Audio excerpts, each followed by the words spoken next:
پتہ نہیں کیوں ہر عورت مرد کے سامنے اس کی محبت میں گرفتار ہو کر ہر چیز اس کے سامنے پیش کر دیتی ہے۔ نہ ہر مرد فرشتہ ہے، نہ ہر عورت معصوم ہے، لیکن حقیقت یہ ہے کہ جب انسان حدود توڑتا ہے تو پھر عزت بھی خطرے میں پڑ جاتی ہے۔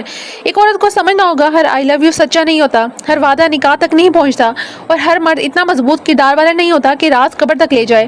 اور مردوں کو بھی سمجھنا ہوگا کسی عورت کی کمزوری، اعتماد یا محبت کا فائدہ اٹھانا مردانگی نہیں، سب سے گھٹیا حرکت ہے۔ محبت اگر حلال ہو تو سکون دیتی ہے، اور اگر حدیں توڑ دے تو آخر میں صرف خوف، آنسو، دھمکیاں اور بربادی چھوڑ جاتی ہے۔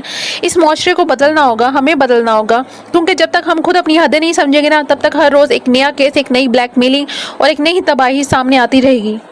آج کل ہر روز ایک نیا کیس سامنے آتا ہے، کبھی محبت کے نام پر دھوکہ، کبھی بلیک میلنگ، کبھی دھمکیاں، اور کبھی کسی کی عزت سوشل میڈیا پہ اچھال دی جاتی ہے۔ آخر یہ سب کیوں عام ہوتا جا رہا ہے؟ کیونکہ ایک لڑکا اور لڑکی ریلیشن میں آتے ہی اتنے فری ہو جاتے ہیں کہ ہر حد، ہر پردہ، ہر لحاظ بھول جاتے ہیں، کیونکہ اپنی کمزوریاں، اپنی پرسنل ویڈیوز، اپنی تصویریں، اپنی نجی باتیں ایک دوسرے کے حوالے کر دیتے ہیں۔ اور پھر جب شادی کا وقت آتا ہے تو محبت اچانک ختم کیوں ہو جاتی ہے؟ شروع میں کہتے ہیں میں تمہارے بغیر مر جاؤں گا، تم میری دنیا ہو، پھر جب شادی کا وقت آتا ہے تو 100 بہانے بنانے شروع ہو جاتے ہیں۔